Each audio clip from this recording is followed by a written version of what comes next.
This is All the Sense in the World. I'm Joy Berta. Art is something we see, but the most powerful art is something we feel. Earlier this year in Mexico City, I encountered the work of contemporary artist Johanna Palmieri, and something about it immediately spoke to me. Based in Oaxaca, Johanna creates atmospheric paintings inspired by nature, movement, water, color, and cultural storytelling, works that carry a sense of memory and place while feeling both ancient and contemporary at the same time. She's also an artist constantly in motion, traveling, learning, exploring new tools, textures, experiences, and environments that consciously and subconsciously shape her evolving creative voice. Today, we discuss creativity, artistic evolution, identity, inspiration, and the unseen emotional currents that shape the life of an artist. So I'm going to tell you just briefly how I met Johanna. She was one of the artists that was showing her amazing work at the Bada in Mexico City just February. And I was so impressed. Anyway, we'll get into that more because that moment when I saw her work was astounding. It changed my life. So we'll get into that. But Johanna, anyway, so you are currently in France, which is really exciting. So I'm really grateful you're here with me at this moment, several hours ahead, but thank you. So Johanna, what brought you to France? Well, yeah, as a part of my, painting practice, every year it's kind of a goal of mine to attend a residency program somewhere in the world. So yeah, I applied to this residency with La Moissie, and I think I applied like a year ago because I really needed. One of my goals was to actually practice my French, which has been all right. I think that having just time to reflect in like a very peaceful environment, somewhere totally different than the normal day to day, is just really important. Just like allowing new ideas to come to fruition and also like living amongst other artists. It's like a combination of How many everything. people are there at this residency? So there are 4 artists here at Okay. a time. Okay. So it's kind of nice to see what they're working on, and I can talk about my work, and it's nice. And we Yeah. cook together. Like we cook, we eat, we have fun. So Mhm. are these artists they're global, I imagine, from all over? Yeah. So in this mix, we have me, and then we have 2 artists from Argentina and 1 from France, but she's based in Paris. So Okay. this is also kind of outside of her So are the norm. three of you speaking Spanish? And then she's like, oh no. You're like, Yeah. pretty much. You're like, yeah. And then I try. I Un do petit peu my little bit of français. French that Yeah, I yeah, could yeah. speak, but J'étudie français. I studied French, so for me, but it's a very difficult language, even, yeah. So I'm sure it doesn't reflect on your work. Your work is still flowing freely. It doesn't have to speak French. So, okay, so first I wanted to ask, you came from originally, I know you're American, right? You are, so give us a little bit of your background. I always like to share a little bit of childhood, a little bit of your origins, if you will. sure. Yeah, so I was born in Poughkeepsie, New York, but my parents moved when I was really young, so I have no memory of Poughkeepsie at all. Then they moved to North Carolina for a bit, and then my parents split. And so then I spent time between Pittsburgh, Pennsylvania, and Raleigh, North Carolina growing up. So I would spend school years in like the whole school year in Pittsburgh and the whole summer in North Carolina, Honestly, that in sounds like a Raleigh. dream, like a little city country. It was, yeah, it was cool. And so yeah, growing up was great. I have a lot of siblings, one of Okay, 5. yeah. So that's, it was a super fun environment to grow up in. And I really have been into like drawing and making things ever since I was a kid. I was one of those like really crafty kids, like really into making friendship Uh-huh. bracelets, like making stuff. Okay, so the art that you started to create, Mhm. was it more of a pastime, or did you feel like, oh, this really makes me happy? Were you already knowing you want to pursue something in the art field when you were making friendship bracelets? Well, no, definitely not. I think, growing up, I didn't really have any direct examples of like a grown up being a professional artist. I just didn't think that was an option. I don't know why. I think, especially for girls, we don't get to see a lot of examples of women artists professionally. And so, yeah, growing up, like I would draw and stuff, but just for me, just for fun, because I liked it. And it wasn't until way later that then I started to paint, I guess, seriously. Um, but that was So, really not that so long how ago. much later? No, really. I mean, you don't have to give us your age, but I mean, really, it's like in your 20s, or I don't know, after high school, college, or did you? So after college, basically, when I was applying to universities, again, I really didn't even consider like going to school for art because I thought that I could get a job. There was no sense of what you could do after art school. And so I felt kind of like a little lost. You're 18 and you're like, what do I do? I don't even know what I like. And I took a class in art history and I thought, oh, I can do this. Like I can appreciate the art. I can learn about the art. Maybe I could work in a museum. So I majored in art history and minored in archaeology. And it was actually through studying art history and learning about other artists and learning art movements and things like that that I realized, oh my God, there's a way to make this happen. Like I don't have to be academically great. I can just do it because I want to do it. And so after I graduated university, I started painting. That's really amazing. No, that's a very hopeful path for people who, first of all, are very interested in art, but then they feel they can't actually pursue it for many reasons. But Mm-hmm. having a hidden passion is not a bad thing. It's like, well, until you allow it to be free. So it sounds like that's what you did. You already had this longing and desire and a skill set that you had been honing your whole life. I mean, from the earlier years, right? Yeah, I think, whether kids have like concrete examples of what that could look like for them, like if they don't have that in their life, they can't really Yeah. envision it. You know what I mean? Right. No, so So, you're a really great example, and I always love hearing about those. Like, I took a different path than, some artists have just been, that's what I want to pursue for my entire life at the age of 5. They already know. Or I want to be a doctor. I'm going to do this, mhm. or I want to be an actor. Oh, well, you won't make money, so, No, I studied opera, but as a singer, but Wow. I Okay. started it like you. I mean, it was way after college, like after college, and a small career in between. So it came in my 30s. So, and Mm-hmm. Mm-hmm. I'm with you. There doesn't need to be a playbook on how to become an artist, and Yeah, follow your I guide, totally follow your agree. gut, your guide, your spiritual guide, whatever it is, just, yeah. But I will ask this, did you have examples or mentors once you were in college, or maybe as you're thumbing through books and you see all of these women artists and you're going, oh, wow, this is like, Hmm. did that spur you into action a little bit, or what happened?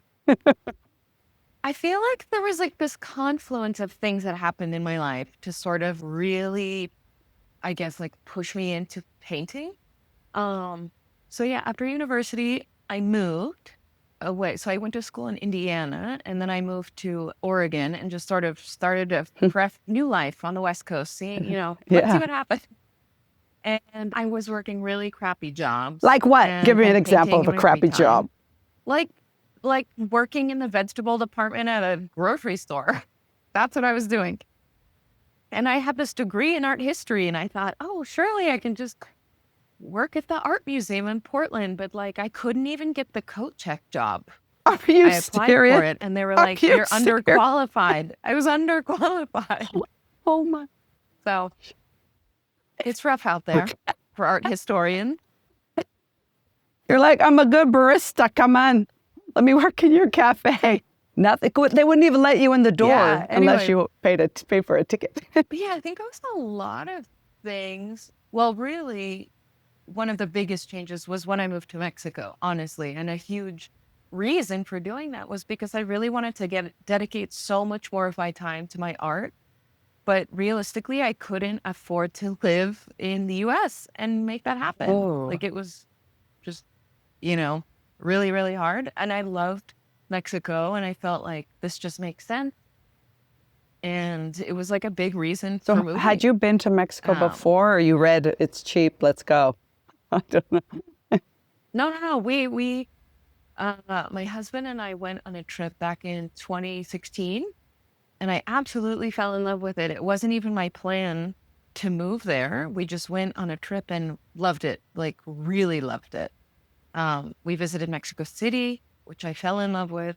And then we visited Oaxaca, which I was even more in love with.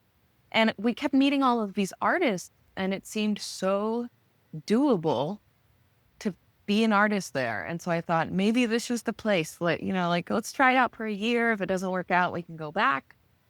And he was up for it. So we went and we've been there ever since. So many little things just happened right there. So, well, first of all, so you went to this magical place because that's where you and I met. So I do know how magical it is, but I don't know if everyone who goes to Mexico feels that way.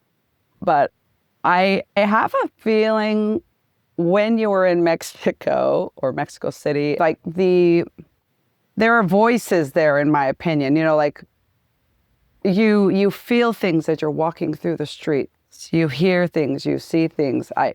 To me, as an artist, I imagine you picked up on very unique things about Mexico, or as an artist, there are so many inspirational things there. The thing that I sort of try and explain to people who've never been is like, to me, anything seems possible in Mexico. Like it feels, it's like anything's possible. And I don't feel that way. I didn't feel that way, at least where I was living in the US. And I don't know. There's something very DIY about Mexico that I love. Raw, right? It's very raw. In general, there's also this amazing way of problem solving in Mexico that is so creative. Like it's just like underlying everything is like creative solution. And I think you just feel it. You sense it everywhere. I'm sorry. No, that's really cool to even say that, because I hadn't honed in exactly on that. But it does make sense. I mean, for the most part, everything that I've seen in Mexico is all very handmade, very from the earth. So there has to be a process everything and everyone goes through. And people are so hardworking, right? So hardworking. So one thing I feel like contrasting what you're saying is people go to the U.S. because everything seems possible. I have a husband from Argentina. Where did he come? To the U.S. make my dreams come true. Yeah. But in what way? For what? And that's the thing. I think everyone's, dream, whatever that means, is totally different. And I just feel so aligned with Mexico. I mean, we've been in Mexico now 8 years, and I absolutely see us staying way longer. You never know what'll happen in life. So it still inspires you. You still, or are you now inspiring Mexico? Yes. Are you? No, Mexico totally inspires me. I travel a lot for my other work because, besides a painter, I do have other work that I do, and that takes me all over the world. But every time I come home to Mexico, it's like I love it even more. I didn't know you had another job. What are you talking about? Of course I do. Do you want to briefly talk about that, or? Sure. I mean, it kind of like ties into my work as well. They're very like merged together at this point. So yeah, besides painting, I work for this project called Thread Caravan. Basically, the idea is that we create these kind of workshops or trips for people who are super interested in ancestral craft and craft Oh. workshops. So basically, I facilitate like weaving workshops, basketry, ceramic. I sort of am the operations person. So like I handle all of the facilitating of, for example, like a natural dyes workshop in India. And it's like, yeah, I guess just Yeah, craft no, I workshops see. around the world. I mean, that's kind of along the lines of what I aspire to do. But I also believe women and men alike. But I have this thing. It's called Ladies Travel Club, and it's really about getting to know yourself through, for example, ancestral discoveries or hands-on work. Right, being an artisan, understanding how things are made, and I just feel like you appreciate it even more. And then especially if you go to the place where it is created, that's next level, right? So that's really cool. I feel like I'd heard of that. So I'll definitely put a little pin in this podcast and give a shout out. No, it's really, I mean, more and more, as you know and you've seen, there's a group of people who are continuing to just hold on dearly to all the sensory things, all those things that help us remember how to feel and know and smell and touch and see, as opposed to just technology and AI taking over our lives, right? So that, I mean, that's, to me, that's incredible, what you're doing. So good. You have a couple things going on. That's awesome. So back to your childhood and growing up. You said you didn't really have any mentor or any, I guess, examples. Not in like the visual art form, but I will say that my two grandparents on my dad's side, they were both musicians, and they deeply inspired me and were very supportive in my artistic, creative endeavors, I guess. But yeah, they were just like amazing. Are these Palmieris? Yeah. And I think we talked a little bit about this, but where did they come from and what kind of musicians were they? Yeah, so they both grew up kind of in the Midwest in the U.S. And my grandfather, he was a pianist. And then my grandmother was an opera singer, like an operatic soprano. And they met because they were both professors at Kent State University. So that's how they met. And they would like perform concertos together. And it's so nice. But yeah, they were just like amazing. And it's through them too that I totally got hooked on like traveling and just sort of like exploring and doing things a little bit off of the beaten path, I guess. And honestly, I mean, anyone who takes their art or craft and is willing to share it, to me, that's how you learn and grow, right? In your art. So if you're a singer, sing. If you're a pianist, there's a piano sitting there in the middle of some mall or something. No, it's good. You know what I mean? But use your skills and talents. That is really more impactful than I think, if I say, oh, who was your mentor? It's like they were truly your inspiration as a kid. So I wanted to ask you let's talk about your process. So if you don't mind, I'm going to take a moment to first tell everyone how I met you. I talked about it briefly, but for me, it was so powerful. So I've been to Bada a few times, and this year was no exception. Always incredible. The artists there are just certain booths you walk past.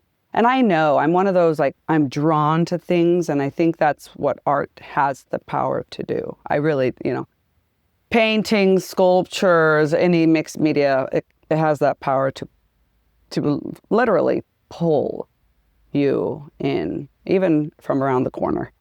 So I am, I don't even know how to explain it, but I'm going to I'm going to show people some of your work, if you don't mind, because I took a few pictures when I met you. But when I walked toward your booth and I saw your big, beautiful hair,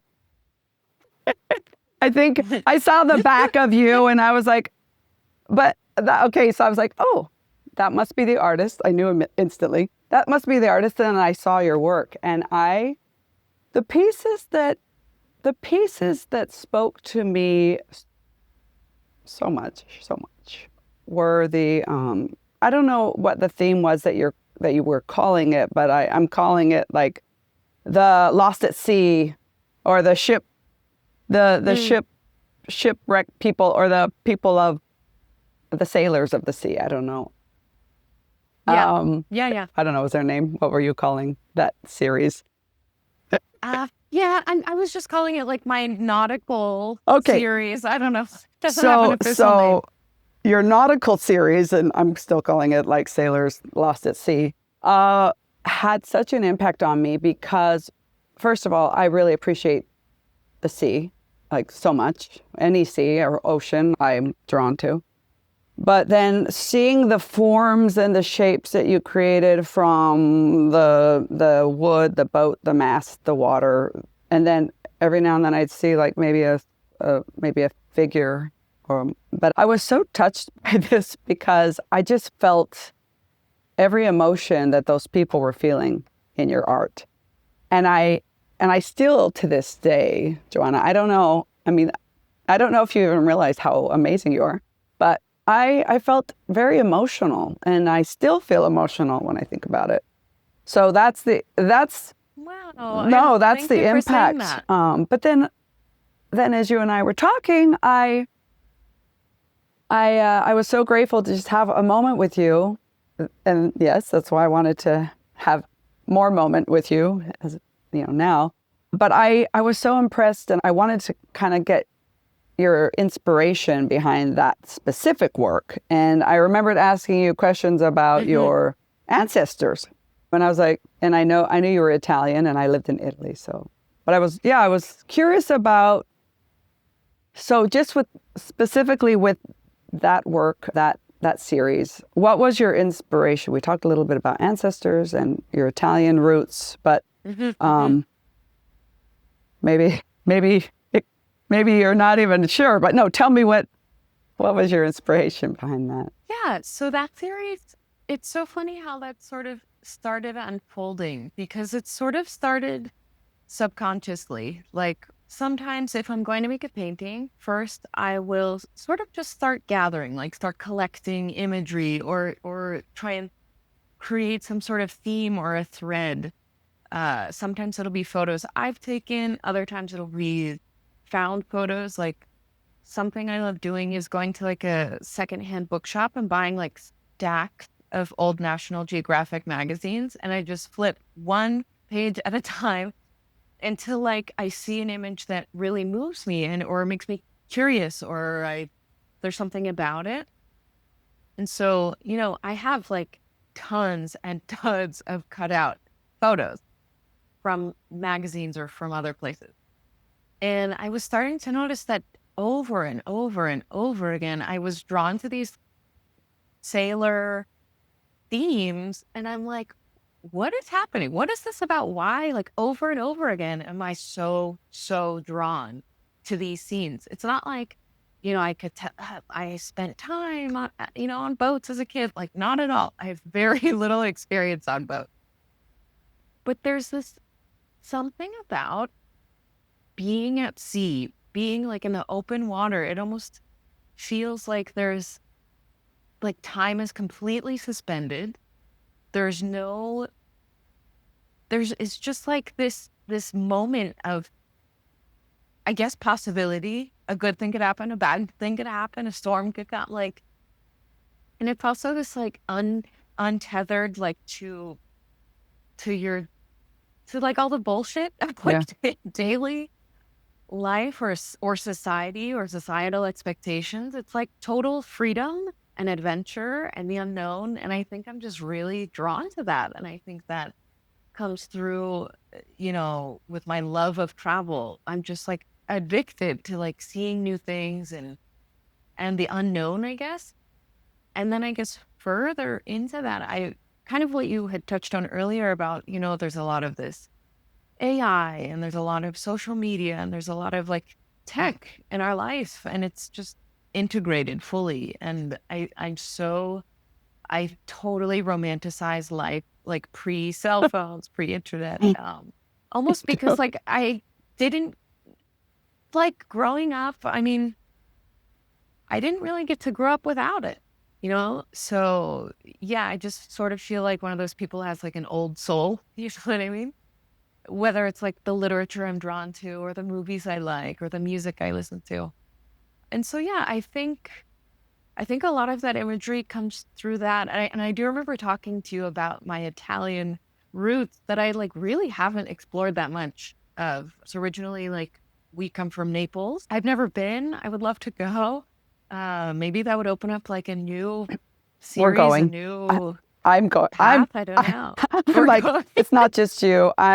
We're going. I'm going. I want to see this unfold. I'm telling you, I mean, I'm not like a, what do you call it? Like a medium of sorts, but I sense so much from you and people and from your art. And I'm like, there's got to be a connection. Yes, indeed. Miss Palmieri, of course, your name is in an opera, Tosca, I mean, you're a very Italian girl. But yeah, Napoli is all about ships, boats, water, fishermen, fish. They're still going out there every day, catching their fish. Yeah, I gotta go. We'll talk about that. You're so close too. I mean, you're in France, so. But imagine. Yeah, maybe next year I'll go to Yes. Naples. But yeah, I mean, it's this whole, I'm sure a lot of growing up like as an American, I feel like a lot of people can relate to this of sort of feeling like they've lost touch with their like roots or their ancestry. I mean, America is the land of immigrants, it's where people came from elsewhere, and started new. And it's sort of like a lot of past is sort of erased or repressed. And so I think a lot of Americans grow up feeling like they don't know where they come from, I definitely feel that way. So, yeah, I think it'd be really interesting. So little did you know, yes, Hopefully for sure. soon. Little did you know, I mean, and I know art has an impact on people and your paintings, these in particular. I'm telling you, I mean, I feel like there's so much more understanding of who we are through art. And I'm an artist in a different way, but I always appreciate a beautiful painting, of course. But I'm telling you, they're just certain paintings that literally, they start to speak to your subconscious. For example, I mean, I love surrealism, right? And I walked into a Remedios Varo exhibit, just happenstance. That was like the luckiest day of my life. And I remember just feeling drawn, like literally pulled toward her as though she were still alive, saying, come, see what I have for you, Joy. And it started to make me understand that the way my mind works isn't necessarily crazy. It's actually just like, it's more surrealist. I'm one of those people that has a lot of crazy dreams. And it's not a bad thing. So I feel like art kind of puts you in this, it can put you in this space of self-understanding, and connection with who you are deep down inside. And that's why I love going to art exhibits and even concerts but the visual to me is even more powerful for some reason. So, yeah. Okay, so a couple of questions for you. What would you say is currently like most inspirational when you're trying to look for that new series or that, I don't even know if you're thinking about series or if it's more just like, I want to paint something. You've told me you've been painting every day. So how do you do that every day? Well, so I'm here in France for 1 month. And so I'm sort of breaking it into 2 segments. So the first 2 weeks were really spent just finalizing these paintings that are going to be in my upcoming solo show this July. Because I have this like tight deadline, and so I really needed to finish them. So I was wrapping those up, and now for these next 2 weeks that I have left here, I'm really trying to just sort of let my surroundings here influence me. So basically, I'm going to be using kind of like really local materials. So that's going to be Can kind you of a give new us an experiment. example when you say local And materials? yeah, so for example, there are lots of kind of fields with like really tall grass. So I collected a bunch of this grass and I made paintbrushes Oh, that's out of cool. it. Okay. Also, this is like wine country. So this morning I like cooked down some local wine so that I could use it for painting. Rather than water or like, There's or I don't know.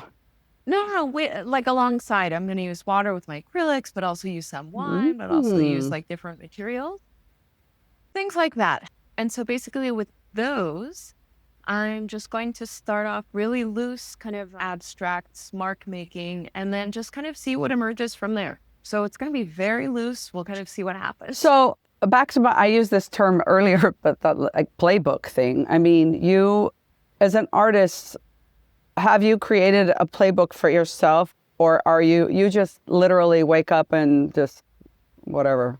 I mean, how do you inspire yourself? Besides the things around you, for example, in Mexico, when you are living in Oaxaca, every day you wake up to the same walls, same bed, same kitchen, same street, you know what I mean? So how do you create in that moment? Some days are easier than others. That is for sure. To be honest, I've realized now that if I go into my studio and I just do not feel like painting, I can't force it. I really can't. Like I've tried, I've done that. And it's this wild thing that I've talked to other painters about this and we can't find an explanation. I know that I know how to paint. However, if I'm in a bad mood, if I'm feeling like sad or depressed or whatever, and I paint anyway, I make a really shitty painting. It is bad. It is like muddy. It looks bad. The composition's bad. Like the colors I choose are bad. Like it's a bad painting. And it's so weird how tied to I think my emotions my painting is. So I really have to be in a good mindset. And that's the thing is like it's taken a long time to learn how to do this, to just like like be easy on myself and be like, you know what? I'm just not going to paint today. I'm going to do something else. There's plenty of other things I can do.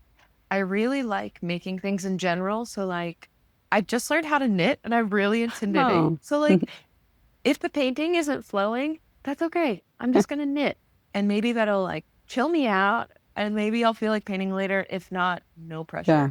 You know what I mean? But sometimes I can change that. Like if I'm not feeling it, music definitely helps. I always listen to music in the studio. I could never paint without music. Examples. What music? Oh my I need to hear the funny, Totally crazy, different. the like. Is it soothing music, or is it sometimes like hard rock, like Hey, or is it rap? I mean, come on, give us a cup. Bad Bunny, what you got? Come on. It totally depends. So like I could be listening to like classical, like Liszt piano works, or I could be listening to like Dochi, or I could be listening to, I really like Brazilian bossa nova.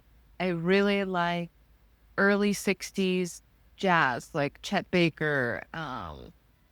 Who else? I've been listening to like Miles Davis recently. I've been listening to, oh my gosh, just so many different things. Let me give you all over the place. two names just to try to maybe you can, or you already listened to them, but I'm kind of with you on the old school 60s. Like I used to listen to the Breakfast at Tiffany's soundtrack all the time. Ooh, but that's Henry Mancini. Mancini. Henry Mancini is awesome. And you know, he married a Mexican woman. He's an Italian who married a Mexican woman, just so you know. So I'm like, okay, this is interesting. But Henry Mancini, and he did the Pink Panther, but his music's got this underlying groove, and it is sometimes very sultry, but he also incorporates like orchestras. So it's gorgeous. And then there's another one. She's old school Italian. She was their diva back in the 60s, 70s, 80s. She's still alive, by the way, 90s. I don't know if she's still singing. I think yeah. But her name's Mina, Mina. And she does, she sometimes reminds me of a very glorified Barbara Streisand, but with a lot of like jazz and a lot of, she's a belter. She belts like crazy. But yeah, it's all in Italian, but there's some, anyway, so. I'll check it out. But Thank you. Sounds like you like some of the stuff I like. Do you ever find yourself needing silence to work, or do you prefer silence sometimes? Only if I'm really thinking about what to do next in the painting. But rarely. I mean, I love music. Doesn't distract you? Doesn't listening like... to it. Nope, not at all. I can listen to music when I'm reading. I can listen to music when I can do, like, it does not distract me. I think that's a gift. I'm good at multitasking. I'm impressed with that. I don't think I could. Yeah, I like silence. And okay, that's what it is. I love silence so much. I want to be those people out in the sea, like the ones you paint. And I always loved The Old Man in the Sea, Ernest Hemingway. So that, so I don't know, maybe it's you're not a mom or parent yet, right? Okay, yeah. So I feel like all the moms out there, they know what I mean when I say, like, just take me out to sea by myself in a boat with all the possibilities, like you said. I love that. It's like, I don't know if a storm's coming. I live in a storm. I am a storm. No problem. We got this. No, but I do feel like, and not even just for moms, it's one of those things, do we allow ourselves to be alone? Do we even dare be alone? Some people don't want to be alone. They don't want silence. So yeah, I think a lot of people fear that, but I think especially when it comes to painting, it's so much alone time, and I love it. I love being alone in my studio and just being weird and like dancing or just like being totally free, and nobody's gonna see me doing that. I don't know. So we should all pick up a brush, and probably I don't want to ask what you're wearing. We don't know what she's wearing, but you can be wearing anything or nothing, and you're like dancing around the studio and be free. And it's probably very exhilarating, I imagine. Oh yeah. It can be everything. It can be exhilarating. It can be stressful. It can be really frustrating. Oh my God, bad painting days are the worst. Are you mean to yourself sometimes? Or you said you've been a little kinder? Oh yeah, of course. Of course, I've been working on that. But like, with any kind of creative practice, like if it's just not working, you're just like, I've done this so many times. What is going on? I have an idea. So that's why I was kind of laughing a little bit for a moment. But I'm imagining all the artists out there that are just like, bad painting day, bad day, bad day. And I'm like, we need a bad painting exhibit. Like, just bring your shitty work. Bring your ugly work. And you know what's funny? It's probably not ugly. I want to collect your ugly work. Like, show me. No, you don't think so? No way. I pay right over it the next day. That was just like a and then you're done. Well, it's got to be somewhat cathartic. It's got to be a release of sorts, right? How else do you release whatever it is that's inside you? I mean, and you don't have to, that's your choice too. You don't have to keep all the art. I mean, I'd love to have a bad painting exhibit somewhere, Mexico City. Like, bring your bad art. Show it to me. But yeah, all the artists I know have bad days. Picasso, everyone, any Dali. Everybody, yeah. Yeah. So do you ever feel like in order to gain inspiration, I mean, so if you're having a bad day, are there thoughts that go through your head like, oh, I'm just not I've lost my creativity, or I don't have the drive, or I don't have, my portal's not open. I don't know. I mean, what kind of thoughts would you have? And then how do you cure that? Or not? You sleep on it? I think, yeah, in that case, because I think that I was about to say for like non-creative people, but everybody is creative. They have the potential creative, but I guess people who like don't identify as creative people don't really understand that creativity isn't just this like faucet that's always turned on. It's definitely not. And you have to like work at it. Like you have to do certain things that can help the creative flow, because sometimes it just doesn't happen. And there are things, like, let me think. What would I do? Well, music definitely helped, but honestly, just like doing something else, like the knitting or sewing or like going for a walk and just not thinking about it, or reading something, because then there might be this little thing that like sparks a new idea, especially reading. That maybe you're like, oh, that sort of makes me think about this other thing. Maybe I'll like explore that little idea. But sometimes days will go by where it's just not happening, and I think because of that, as an artist, it is good to have other things that you can do when that happens. For sure. That's one of the big reasons that I'm not a full-time artist, because I need to have this balance of something else. Or would you? Because it also makes, it does take my time. Like I put a lot of my time towards my work, but then this other time is for my art, and having both just feels like a very good balance. Sounds kind of like luxurious, It's like, oh, I'll go paint now. I completed my other tasks. I'm good. So it's almost like a gift or that you give yourself.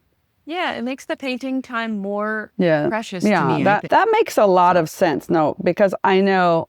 Okay, so you have a show coming up. Tell us about that, because I know you said you had a deadline. So when you aren't having that creative flow,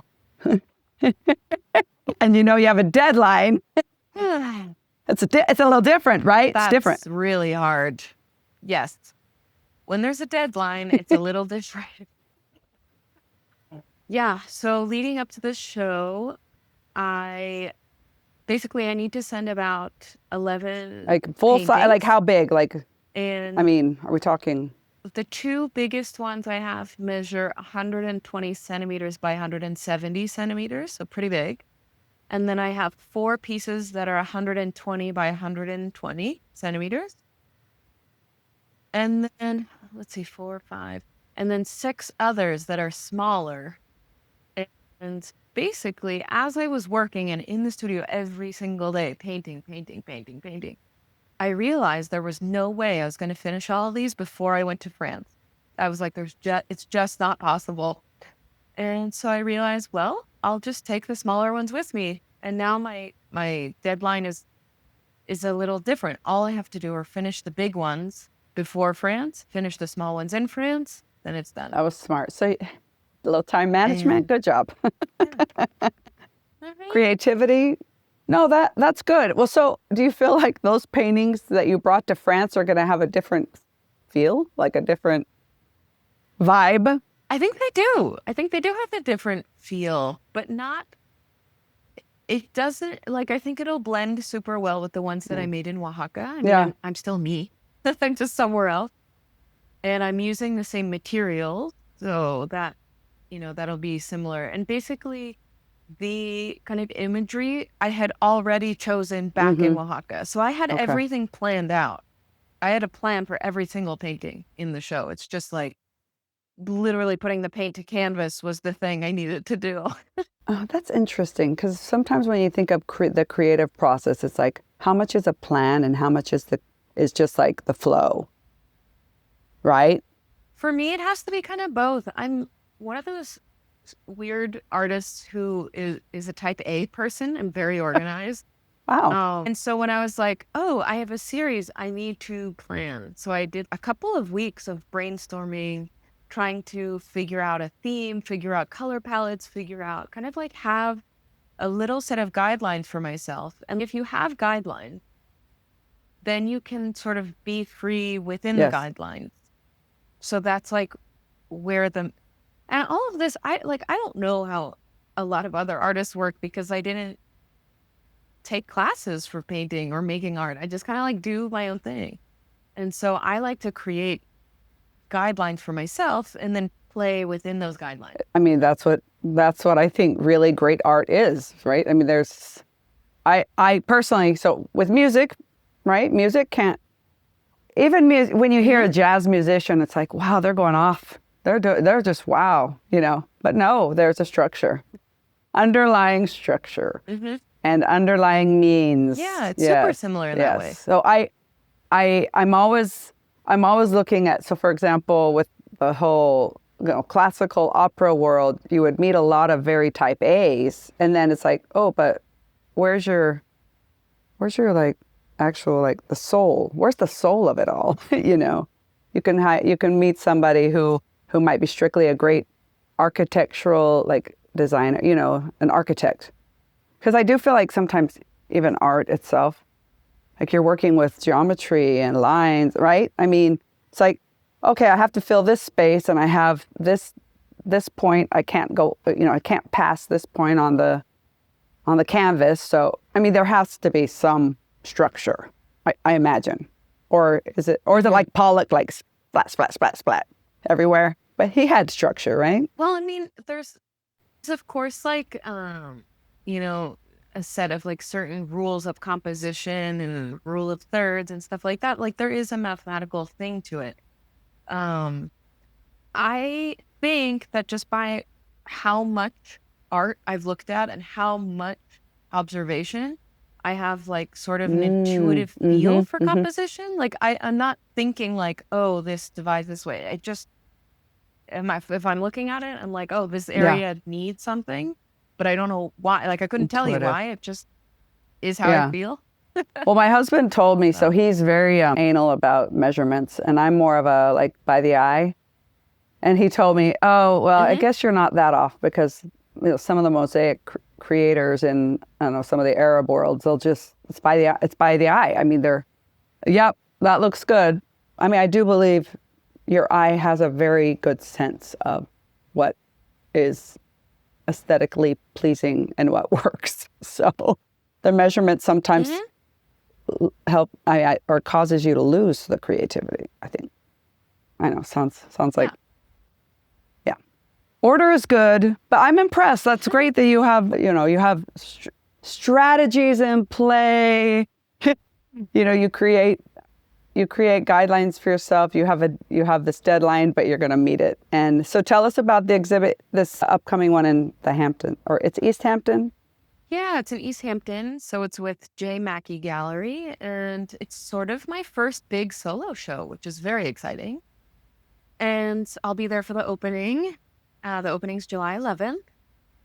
And yeah, basically it's a collection of paintings that were really inspired by this collection. Like I said, have a huge collection of images. These ones were very specifically sort of retro vintage feeling, very summery, bright colors. I love playing with this sort of abstracting figurative scenery, just because it sort of feels like you're looking at a memory and how memory can be a little bit blurred, or like certain people aren't there in the memory and certain people are crisp and sharp. Like, so I like to define areas, erase areas, sketch areas. Like I love playing with that and just sort of making it feel like you're looking at a memory. That's spot on. Sounds like my current brain. So yes. So that's sort of what I did for this show, and just sort of playing with this feeling of like fleeting memories and stuff like Did that. somebody? So, Oh, but sorry. yeah, I just continue. No, I was going to say, Sorry? did somebody kind of like provide you like kind of like a commission? Did they say, hey, we'd love for it to have these themes, or did you fully come up with this on your own? I'm curious. basically, so I've been working with this gallery since Hmm. 2023, so about 3 years. And they have a few of my pieces in their gallery. And then they, a few months ago, said they wanted to feature me in a solo show. And they asked me to come up with a theme. And so that's when I Okay. started brainstorming, and we discussed it, and we sort of like workshopped the idea, and then I started So painting. I guess with a gallery, I don't know anything about that world other than I go to them. But do they have a say in what you do? I mean, or you as art? Sure. So like I presented kind of some Hmm. ideas. At first, mine was a little bit more. It had a few more of this sort of sailing The nautical feel. people. And I love them. Yes. so I had a few more of those, and so we were talking about that as a potential theme. And I also had some of these more like vintage retro feeling things, and they were like, well, based on, because they know Yeah. their clients, they know what sells well and what works and what Yes. doesn't in that area. So they were like, oh, we think more of like this theme would work, less of this, and so I was like, okay, sounds good. So then over the course of several weeks, I would sort of like check in with them and show kind of basic sketches or what I had in mind. And so it's kind of like we work together, but they definitely Okay. let me do Yeah. my own thing. Yeah. I mean, they invited you, so I have a feeling it's going to be very successful and really beautiful. I've seen a few of the examples that you had on your Instagram. Yeah, I'm excited to.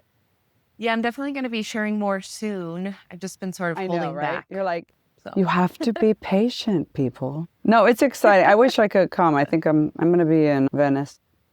I'm going to be in Venezia and then sounds Morocco this at that time. But if I could sneak back, I will come because I really want to.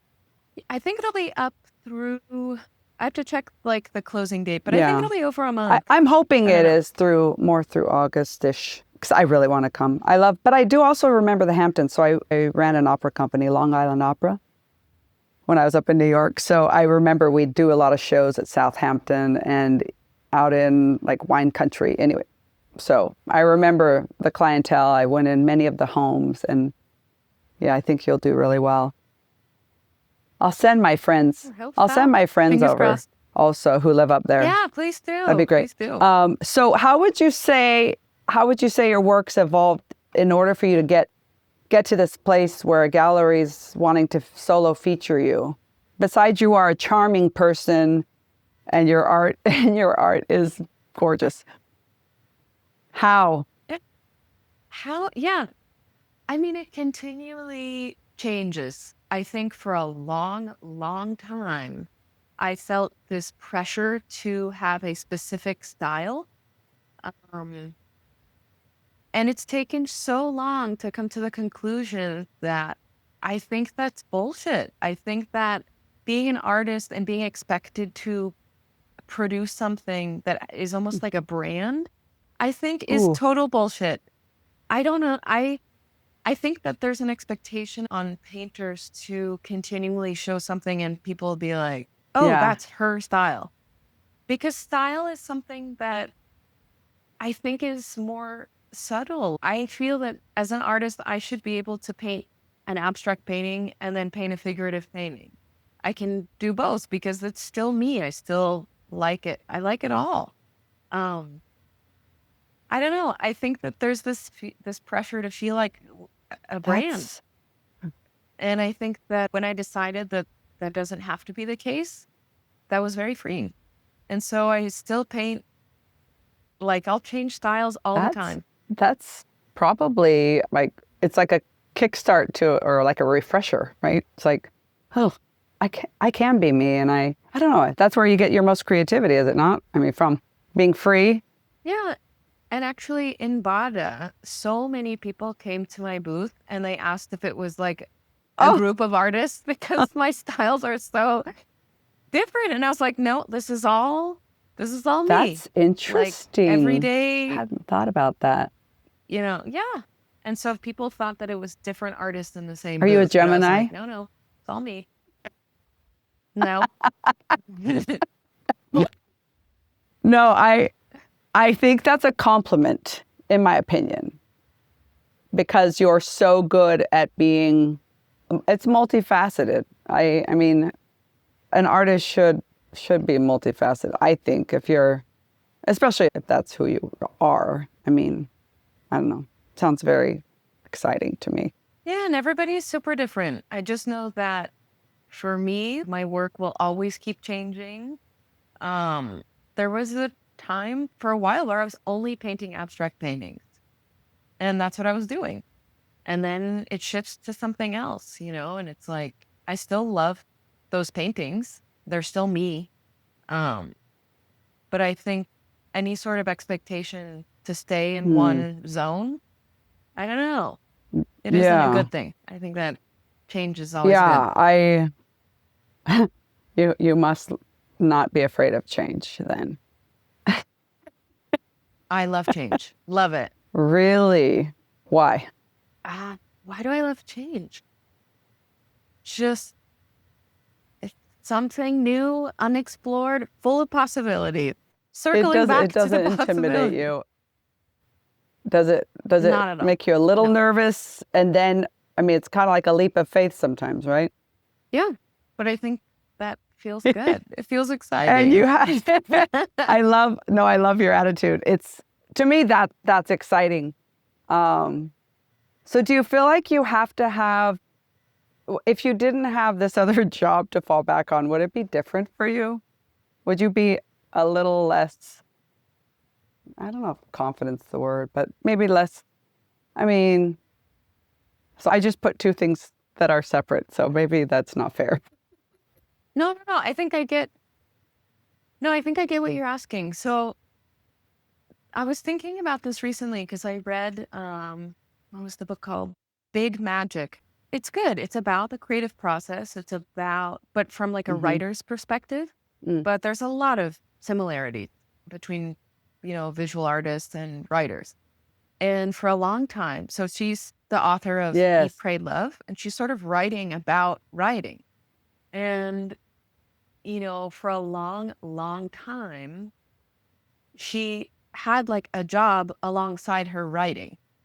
And she said she never wanted to put the pressure on her writing, something she loved, to like pay the bills. Because then it would become a job. It would become a job, and it's something that you feel burnt out in, or something that you feel stressed out about. And so that's why I wouldn't want to do that to my painting. Painting is my happy place. It's my release. It's how I explore my emotional landscape. It's like so many things. And to expect that to like pay my bills I don't know. It doesn't feel right. Okay, to me, that's very inspiring for many artists, because I believe people have this stigma. If you are a successful artist, you are only an artist, and that is, you're living off of your, all of your gains as an artist.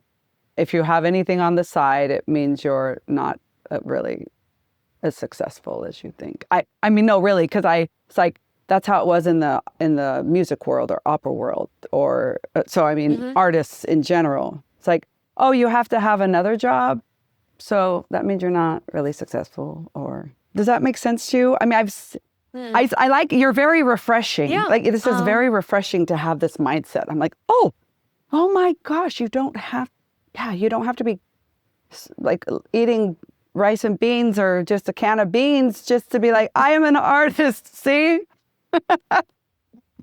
I don't know. I mean, cada quien. It's like, you can do that. I mean, everybody's so different. I mean, there really are some people and some artists who are so driven by their work that is all they want to do. And I'm not like that. I feel like I need variety in my life, and I need stability in my life. And I love making art, and I have so much time to do it, but I don't it doesn't need to support me fully. And also a little part of me feels so scared of choosing that, of like choosing to do art absolutely full time. What? I Why? don't know. Do you know? Because selling art is not, it's so variable. I'll go months without selling a single painting. And then I'll sell like 4 paintings in 1 month. Yeah. It's Yeah. like Did you so grow unpredictable. up with a very very stable, well, you said your parents had divorced. So was there a lack of stability in your life growing up? I don't think so. I just Type am a A very personality, like Joy. That's who I type am. A. I'm very type A. I just am very like You're that. like, okay, so if you were not an artist and a tour creator or operational tour creator, I don't know what you call it, your current job. What is your role? You said operations manager. Operations Yes. manager. Okay. Yeah, you have to be type A for that. No, you really do, because yeah, I've worked with operations managers, and it's like you are a different personality. Let's go. You got this. But you're both. Wow, it's amazing. I love spreadsheets. There's a part I don't get afraid. I'm not afraid of spreadsheets, and I don't mind creating them, but they have to. Yeah, I'm not. Yeah, I'm not like, ooh, let me just sleep with my spreadsheet tonight. That's a special gift. Oh shoot, what was I was asking you something though about. Oh well, so this creative process. I mean, how difficult is it to know when your art is finished, like complete, or it's I have arrived? How difficult is that for a type? That's a really type A hard question. That's a really hard question. People have asked me this before, and I don't exactly have an answer. It is like yeah, give me your best feelings. shot. It's all good. So kind of what I'll do is I'll work on a piece, and I'll work on it, and I'll work on it. And then when I feel like it's done or almost done, what I'll do is I'll take a chair, I'll put it in front of the painting, I'll sit down, and I'll have my notebook, and I'll just look at it.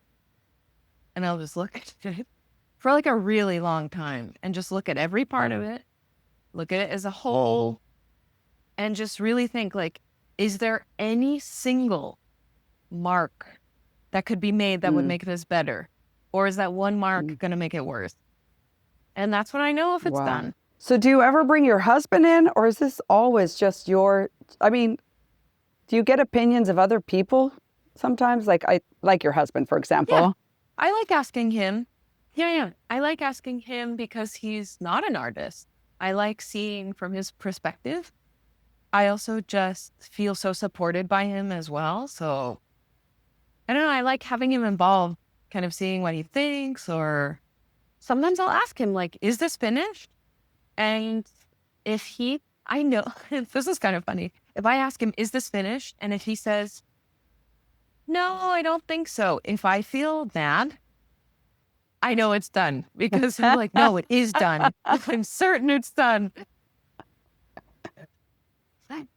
But sometimes if he says, no, I don't think so, and then I feel like I agree, then it's just not done yet. It's totally your gut, your intuition, really. In the end, that's really what it is. Yeah. It's, yeah. I mean, because there are so many voices that could tell you otherwise, right? But like your own husband. Yeah.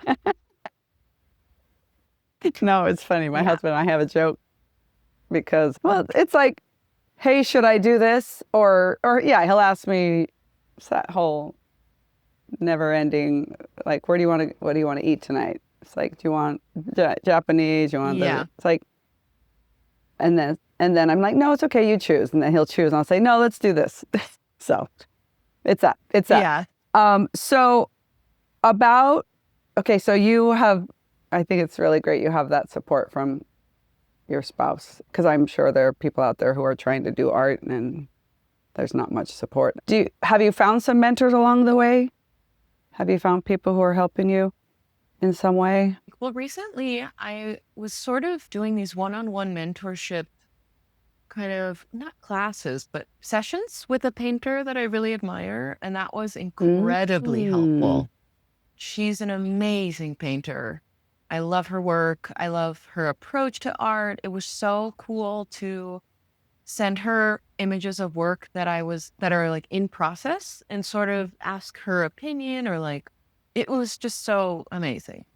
Um, but that was over the course of 5 weeks, and I just felt like a changed artist. It Really? was Oh, so amazing. that's good. Do you feel like that's Yeah. something you could gain throughout your life? Just, I mean, even if you become the teacher, and I'm sure you already could. If I sat in a room with you, you could, I'm sure, surely teach me something. I have no idea. I have no But do you keep idea. learning? You'll keep learning throughout your life? Oh, There's yeah. no end? Oh, definitely. I think learning is like definitely part of the fuel for the creativity, because if you're not learning new things or being challenged, like you're just Yeah. going to become stagnant. Whether it's learning about painting or whether it's learning about other things. Like I mentioned, while I've been here, I learned how to knit, which is something so minimal, but like your brain is excited. It's like, oh, this is something new and different and, challenging. So you're sort of like challenging yourself and Yeah. creating something. No, that's exciting. So if I were to see you day in the life of Johanna, it's I want to kind of get a glimpse of what you do. Let's pretend you're in Oaxaca. Okay, in Oaxaca. I wake up at 8. I make coffee right away because I love coffee. And I'll usually sit in the living room with my 2 dogs and I'll drink my coffee and I'll try to read whatever book I'm reading. Or I love Apartamento magazine. That's some. And then after that, I'll do computer work. So I'll do whether it's like sending emails related to art stuff, whether a job, my job for Thread Caravan, I'll do that in the morning till about 11. Then I'll eat something and I head down to the studio, which is like a 4-minute walk from my house, Okay. which is It's not in your awesome. house. Okay. So I have like a paint. No, for me, it's really important to have my painting studio outside of my house. Like I physically leave my home to go do it. And so I have a painting studio in the same neighborhood as my house. Super cute. It's like full of light. And basically I'll go there. I will put on some music and sometimes I'll like warm up doing just a few sketches with like charcoal, and then I'll start painting. I'll go get some tacos for lunch and keep painting. I usually stay in the studio kind of between painting and a little bit of computer work, like back and forth throughout the day until about 6 when I go home and I feed my dog. And we have a pretty social life. So we will like go out to some event or something or someone's birthday or whatever, and then just chill at home, watch a movie. It's not super exciting. No, but it's exciting. What kind of taco do you have? That's what I want to talk about. Let's talk about your tacos. Do you have special Well, tacos? sometimes I'll do tacos. Sometimes I'll do a torta. Well, I love tacos al pastor. And there's this new taco spot that opened near my house that I've been going to a lot. So they do special like norteño tacos.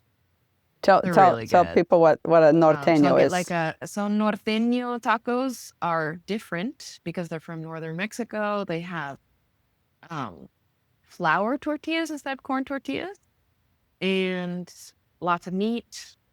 Really good. Gosh, my mouth is watering. That's why I wanted you to tell me. I'm like, when are we going back to Mexico? The food is divine. It is so good. Oaxacan food is phenomenal. I'm a terrible cook, and so I pretty much eat out all the time. You're so creative. What do you mean you're a terrible cook? No, come on. That's my big downfall is cooking. I hate cooking so much. I get no joy out of it whatsoever. I'm glad I didn't ask you that, because for me, I actually find, like creative juices flow when I cook. I do a lot of like mix and match flavors, but I don't paint. Oh, I don't. Oh no, I don't paint.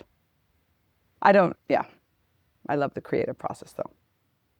But no, this is amazing. So it sounds like we have a trip to Naples planned. I need to head down to Oaxaca. No, really, next time we're in Mexico, I will. I'm going to come because we have some Yeah, let me friends know. in Mexico City who have told us they're from Mexico City. They've told us time and time again, we have to go to Oaxaca. We have to, like, that is the one. They're not saying go to, I don't know where else, definitely not Cancun or anything like that, you know? But when people say, oh, I've been to Mexico, I'm like, where have you been to Mexico? Cabo. I was like, I'm like, have you been to Mexico City?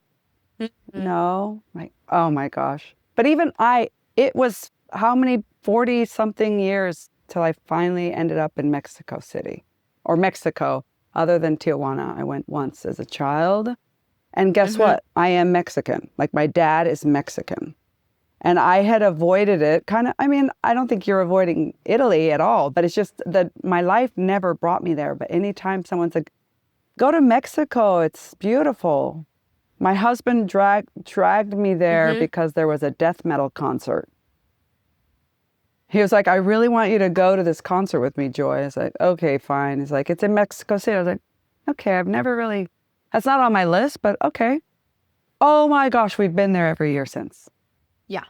It's like that. Yeah. I So love it Oaxaca, too. I feel like it'll be similar. Just, I mean, the same. It'll hit my soul. Yeah. I'm so excited. So any advice you would give other artists at this, you know, I've seen how you, through this discussion, how you've evolved so much already, and just your creative process is wonderful. I think it's really inspiring just how you approach art. But any advice for women in art? Yes, two things. I would say number one,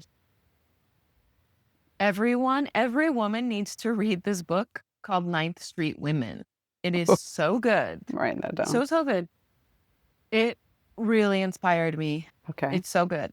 It's about 5 female abstract expressionist painters working in New York in the early 50s. And it's sort of not only about their work and their lives, but really giving this entirely new look on how radical it was that they were making this art then, when 1950s America was all about, like, they're expected to be at home being a perfect housewife. And here they are, like, living in these lofts in New York and making crazy paintings and just, like, going totally against the grain. It is so incredible. And then the other piece of advice is to do a residency. It is so important. Like, the first time I did one was in 2022, and it was my first time that, like, nobody was expecting anything of me, and I could just do whatever I wanted and explore new ideas and be weird and be around other artists and talk about art, like, all the time, which, you know, you don't get to do in your daily life. It's just so fun to, like, experiment, because I think if you're an artist, you're sort of like working away, working in the studio, but you're not really, like, pushing yourself or playing or, like, doing something different, and a residency is perfect for that. It's so And do good. they?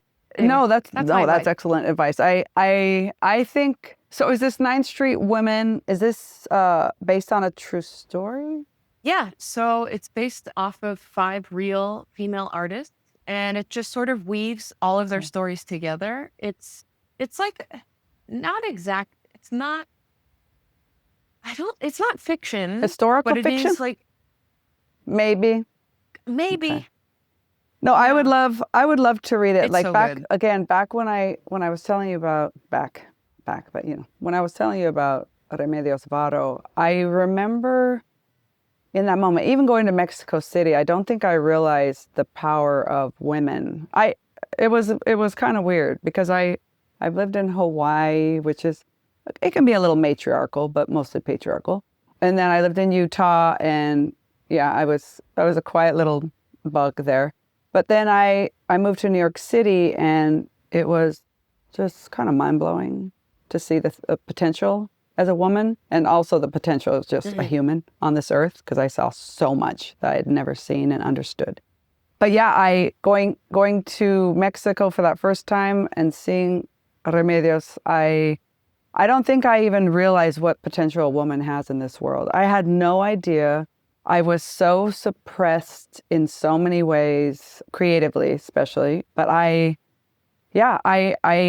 honor the women who have gone before me, and I honor someone like you, and I mean it, who's showing a path that is not the norm.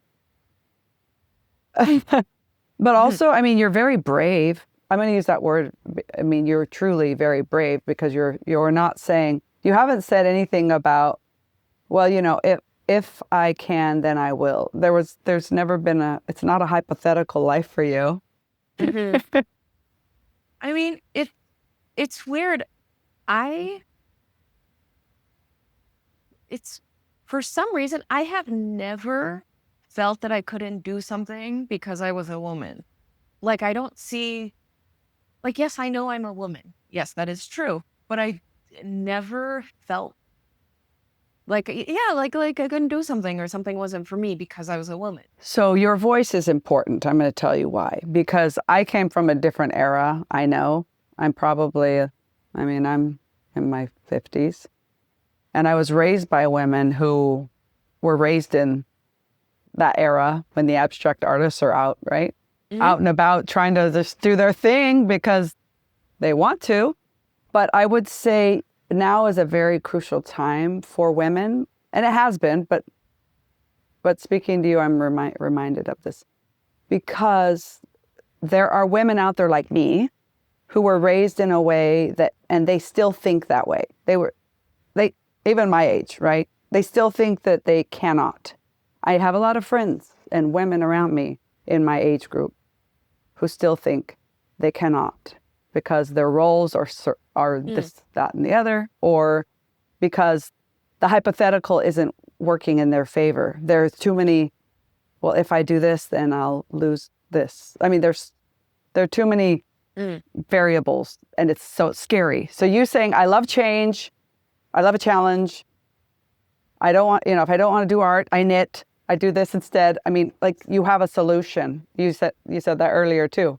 Mm-hmm. So I feel like in order to crush the mentality that's been going on for quite some time, and will continue if we now don't put an end to that. I feel like you have a voice in that for sure, as an artist and the work you're doing. Yeah. No, really. Really. I love it. Your approach is, it's like, it's just me. It's who I am. Okay. Thank you. So did you ever read The Artist's Way? Did you ever read that book? Did that help? Did that help you? My friend got me hooked on that, and that actually helped me a lot. I had no idea. Yeah. Yeah, it definitely helped. It totally did. I love doing the artist date. That's kind of what you do. Important. Yeah. That's what you were talking about. I stuck with the morning pages for a long time, and then I stopped. Yes, and I was going to start again. Yeah, I was going to ask if you write. Helpful. See, I do write. I love writing. So anyway, but morning pages were good. It was something I was already trying to do, but it forced me to do more consistently, because it's amazing what's stuck in here. Mm-hmm. So getting it written on on the pages, it's like a blah, blah, blah, blah, and then suddenly you start hearing music. Blah, blah, blah. Anyway, but yeah, so thank you so much. I know I really enjoyed my time talking with you, and I've learned a lot about you, Johanna. Yeah. This was amazing. Thank you. Yeah. For inviting me. It would be really interesting, going forward, one day I do want to meet up with you again in Oaxaca, and we could do an actual, I'd love to walk through your studio if that's something you wouldn't mind, or just walk those streets. I will want to do that, just because it's amazing how when someone tells you the day in the life of, or they tell you what their inspirations are, it's one thing to just hear it, but then actually seeing it is like, oh. And then for me, experiencing it is even better. So Yeah. You're welcome anytime. I would love it. But yeah, good luck with the rest of your residency. And it sounds like it's just a cherry on the top as you prepare for your wonderful exhibit in East Hampton. Yeah, a lot of exciting so things we'll be sure to catch that, hopefully, in East Hampton. And then is there anything else forthcoming in your just more traveling? Lots of trips this year. Yeah. That sounds good. All right. Well, thank you so much. Cool. And you're welcome. Thank you. Loved every second. Thank you for listening to this week's episode of All the Sense in the World. Our guest this week was Johanna Palmieri. We're so grateful that we got to speak with her. Make sure you check her out on Instagram. That's under Johanna Palmieri and Thread Caravan. Your host is Joy Berta. Mixing, sound design, and editing is done at Avi Studios, and visual design is thanks to Deborah Richards. We hope you have a great week.